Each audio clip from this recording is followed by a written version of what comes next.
আজকে তোমাদেরকে নিয়ে যেতে চলেছি আমার লাইফের ভিতর। চলো ভিডিওটা শেষ পর্যন্ত দেখার অনুরোধ রইল। ক্যামেরা অন, এনার্জি অন, চলো শুরু করি।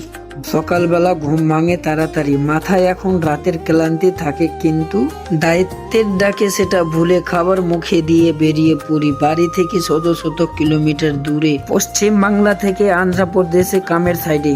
রাস্তায় চলতে চলতে চোখে পড়ে ফাঁকা মাঠ, পাহাড়, ধুলা আর একটা জিনিস, নিজের স্বপ্ন, নিজের সংগ্রাম। আমি সাপিউল কাজ করি বিদ্যুতের লাইনে, যে লাইনের একটা ভুল মানে একটা জীবন ঝুঁকিতে চলে যাওয়া। তবুও ভয় পাই না, কারণ এই কাজ আমাকে দাঁড় করিয়েছে, আমাকে চিনেছে, আমাকে গর্ব দিয়েছে। সারাদিন রোদে ধুলায় বৃষ্টিতে, কখন ট্রাক্টরে, কখন জেসিবির পাশে দাঁড়িয়ে বড় বড় ইলেকট্রিক্যাল পোল বসাতে, কখনো তার টানতে, কখনো পোলে উঠে মানুষের ঘরে আলো পৌঁছাতে।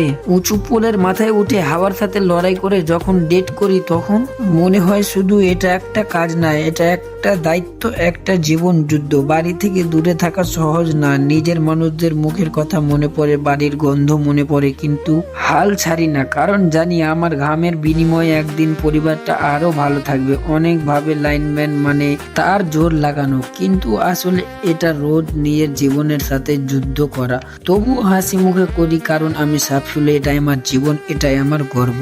তো কেমন লাগলো প্রিয় বন্ধুরা? ভালো লাগলে লাইক, কমেন্ট, শেয়ার করে দিবে, আর ভিডিওটা প্রথমবার দেখে থাকলে ফলো অবশ্যই করে নেবে।